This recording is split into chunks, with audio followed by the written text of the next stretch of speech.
What's up, YouTube? This is Matt Drobny. I'm gonna show you my bike check. I'll start off with the frame.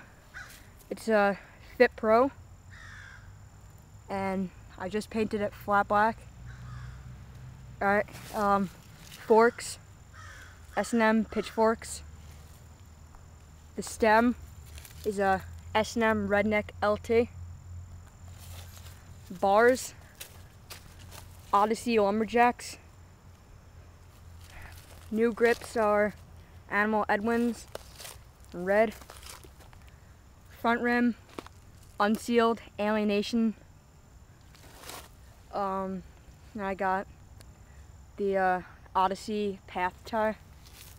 It's not that bad. Alright, and then I got the Redline Monster Tubular cranks.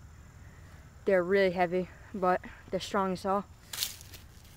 Alright, and then I got the Odyssey Twisted PC pedals in black and red swirl. They're brand new, just got them. Then I got the Easter Medusa sprocket. Then I have KMC chain. Got a Poverty seat post, stock seat clamp, and a Sputnik strippable pivotal seat. Back rim, Easter 9er. I got Animal GLH in the back. It's a really good tire. Best tire I've ever ridden. Yeah, and that's about it. That was my bike check.